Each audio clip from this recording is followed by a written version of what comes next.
Hello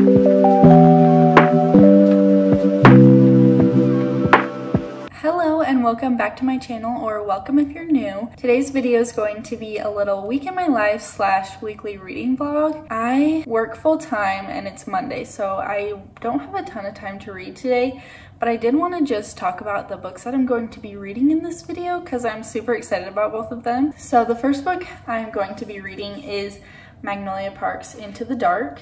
If you don't know, this is part of the Magnolia Parks Universe series, and this is the 5th book. Basically, this is Gossip Girl, but in London, and there are toxic relationships, a look inside some rich socialites' families, basically a lot of gossip. If you like Chuck and Blair from Gossip Girl, you'll love this series. This is the one that was most recently published, so this is the last book that's out. I know there will be at least one more in the series, but I've heard that this is really sad. So I'm scared, but also excited. I've been loving this series. This is a 700-page book, and it's technically a romance. I've never read a book this size, especially a romance, so I'm intrigued to get further in. Currently, I'm 36 pages in, so I have a lot to go, and I'm super excited about this one. I will also be reading one on my Kindle. It's called The Reappearance of Rachel Price. I got this as an ARC on NetGalley. It comes out tomorrow, so I won't be able to finish it before it releases, but I will be able to finish it soon. This is by the same author that wrote A Good Girl's Guide to Murder series. I also read her other book, 5 Survive. I thought that one was fine. I really loved A Good Girl's Guide to Murder, and so I'm really excited about this one. Basically, it's about this girl. She is 18. Her mom disappeared when she was 2, and she was found in her mom's car that she disappeared from. So now it's 16 years later, and the town wants to do a documentary on this whole case. So they're starting to film that with Belle and her family, and they're like stirring up all these old feelings. Belle is kind of mad at her mom because she thinks that she left her on purpose. Basically, it's a mystery to figure out what actually happened to her mom, and there are some twists and turns already. I think I'm 20-ish% in, so I will let you know more of my thoughts when I get further in, but so far I'm really liking it, and I feel like my expectations are being met. So continue watching to follow me as I read these books. I'll update you as I read them, and I'm also currently listening to one on audio that I'm not super loving, so I think I'll just let you know when I finish it. I'm almost done, so I will talk then. Before we get into the rest of the video, if you like this video, please make sure to leave a like below and subscribe to see more videos from me.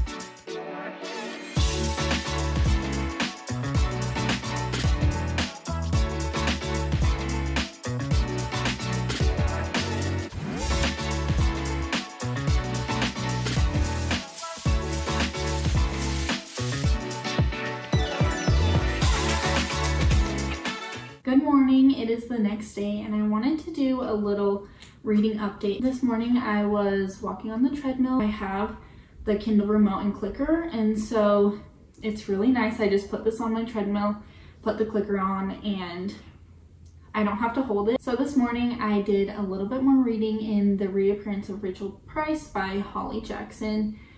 Like I said, this one comes out today. It's April 2nd as I'm filming this, so I'm only about 30% in, and it's kind of surprising me with how it's playing out. I didn't expect a lot of the things, but I'm actually really liking it, and I'm really interested to see what else happens because I can't predict what's going to happen next. I have a few ideas, but nothing that I really believe is going to happen, so we'll see about this one. I'll let you know when I'm getting further into this one. And then we have Magnolia Parks Into the Dark. I ended up reading to page 72, so about 50 pages yesterday, which feels like nothing with this giant book, but I don't have a ton of thoughts right now. I feel like we're getting less details on the cliffhanger from the last Magnolia Parks book. So I was expecting a little bit more. I was expecting it to kind of start right after the last book ended, and it starts months after, so I think we'll end up getting more details as the story goes on. But right now I'm liking it. I'm not loving it, but I think that I will start to love it once I get further in. I don't have a ton of work to do today, so I'm hoping to read a little bit. I'm also thinking about going to Target to get a few other books. There's a ton of books that are being released today. One is the rule book, which I've read, and I'm debating on if I want to own that one because it was so good. And Cheat Sheet along with that by Sarah Adams. That's the first one in the rule book that I haven't read yet. They're interconnected standalones, so I might be going to get that. Also, Just for the Summer by Abby Jimenez is on my radar. I'm trying not to buy very many books, but I feel like these are exceptions because I am so excited about these ones. So I'll keep you updated on that, and I'll let you know when I have read a little bit more.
Good morning, it's the next day and I have a couple of reading updates, but first I wanted to kind of recap what I did yesterday. So I mentioned that I was maybe going to go to Target to get a new release, and I ended up going to Barnes & Noble instead, which is always the better option. So let me show you what I got. So I ended up picking up just one book. I wanted so many, but I controlled myself this time. I got Just for the Summer by Abby Jimenez. I am so excited about this one. I have Yours Truly on my TBR for this month, so I haven't read an Abby Jimenez book before, so now I have another one to add to that pile, and I probably will get to this one this month. I'm really excited about it, and I am just so excited to read some summer books, so I think this one will be perfect for it, and the cover is just beautiful. So I'm super excited about this. So now for the reading updates. I ended up not being able to sleep last night.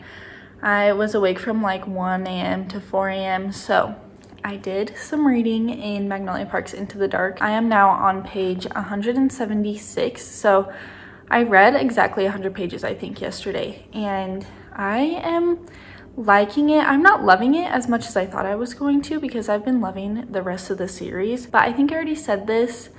I think I need to just give it some time. Obviously, it's a really thick book, so I'm just going to try to get more into it and see if I start liking it a little better. I'm still liking it. I love these characters and I love being in this world again. It's just not giving everything that I thought it was going to, so we'll see if it starts to when I get further in. This week at work has been really slow. I ended up working for a couple hours this morning, and I don't have anything to do besides a couple meetings in the afternoon, so I'm going to take advantage of this time and read a little bit, and I will let you know when I have more thoughts.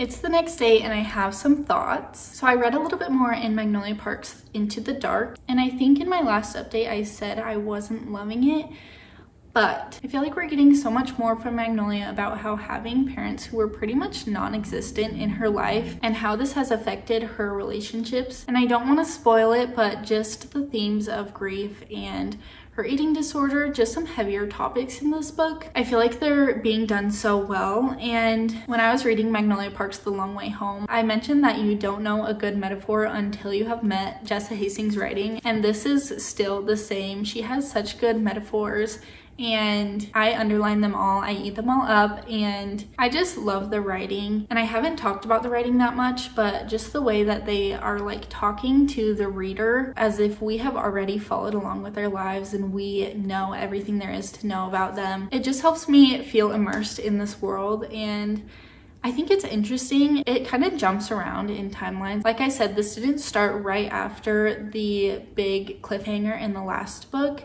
but we are slowly but surely getting more details that are coming in from right after that cliffhanger. And I just think Jessa's brain has to be so large to be able to jump around like that and make it all seem pretty cohesive. For anyone who has read the first book and says that BJ needs to go to therapy, we get that in this one. He has a therapist that he mentions pretty frequently, so I just thought that was a funny thing to add. I feel like they are developing so much as characters, but we still have a lot to work through and they are still not perfect. But I kind of love having slightly unlikable characters, but the way that Jessa writes them, we just root for them and want the best for them. So that being said, I'm currently 278 pages in, and I'm excited to read some more and see everything else unfold in this one. We have a ton of drama aside from the drama in the first few books. We have some more developments, and those are my thoughts for this one so far. And then I am still reading The Reappearance of Rachel Price by Holly Jackson, and I think I'm now 40% in. I'm not getting through this one too fast because obviously I'm spending a lot of my time in Magnolia Park's Into the Dark, but what I have read has been really interesting, and the mystery aspect is starting to pick up and we're starting to go down that plot. And there's also potentially a love interest that has just been introduced, which is reminding me a little bit more of A Good Girl's Guide to Murder, because there is a subplot of romance in that one as well. So if this is, I am super excited about that, and I feel like that's going to step the book up a little bit in my opinion, just because I love romance. So I'm excited to see how that develops, and I will let you know when I have more thoughts on these books. It's Friday today and I just got home from a work meeting, but I wanted to let you know that I finished the audiobook I was listening to. It's called The Royal Game. Can't remember what the author is, but I'll put it on screen. I was excited about this one because if you watched one of my other videos, I talked about the American Royals series, and I love a little bit of royal family gossip, so I thought that's what we were gonna get in this one.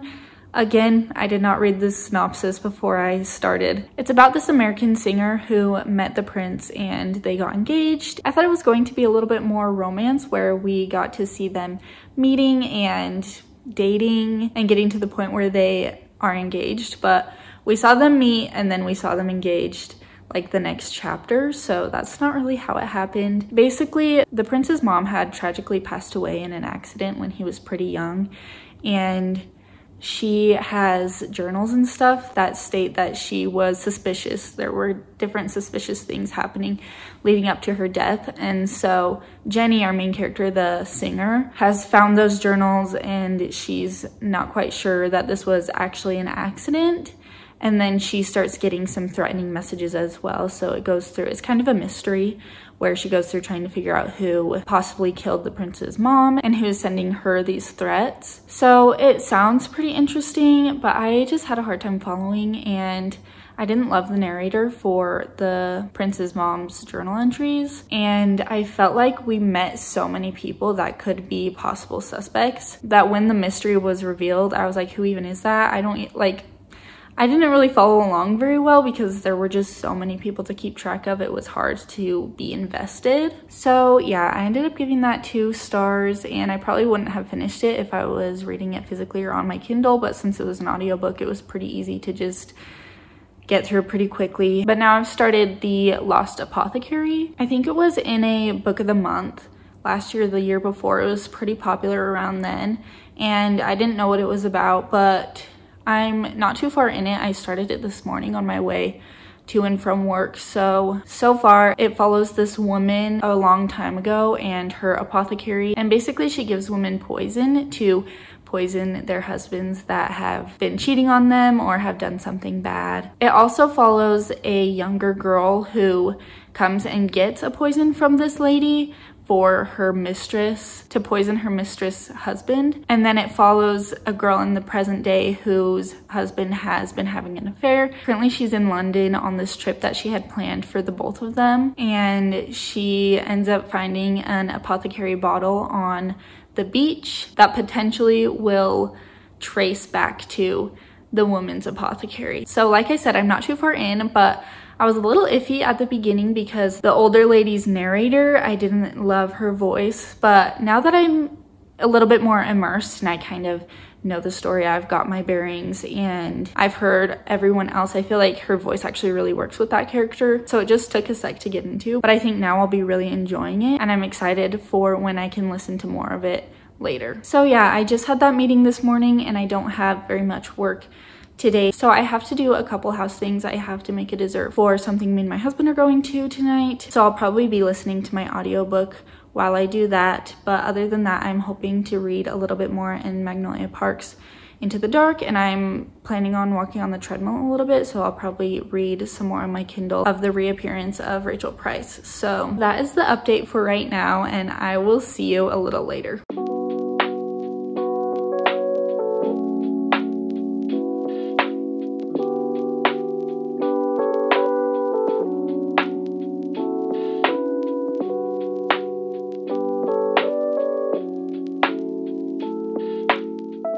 It's Monday now, and I forgot to end this vlog, but I wanted to just give a final update on these books. I finished The Reappearance of Rachel Price last night, and it was really good. I didn't really know what to expect because, like I said, I loved A Good Girl's Guide to Murder, but I wasn't sure what to expect with this one, and I maybe liked it even a little bit more than A Good Girl's Guide to Murder. I think I gave the first book in that series of 5 stars, and I feel like my rating for that might be a little lower if I read it again, but I think I'm going to give this 4.5 stars.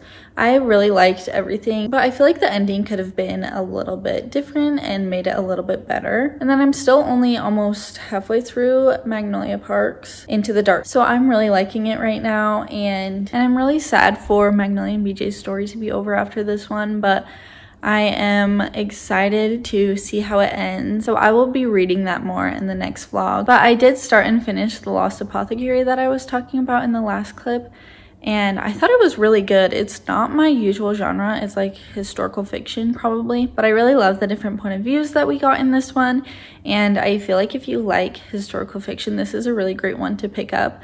I can't decide what I'm going to rate it. I might rate it 4 stars, and I would definitely recommend it if this book sounds interesting to you. I feel like the writer did a really great job, and the narrators also did a really great job if you wanted to listen to it on audio. This is the end of my weekly reading vlog. I ended up being able to finish 2 books, which is pretty great, and thank you so much for watching. If you have stayed until this point, you are the best, and leave me an emoji down below so that I know that you made it this far. And if you want to see more from me, make sure to give this video a like and subscribe to my channel, and I will see you guys in the next one.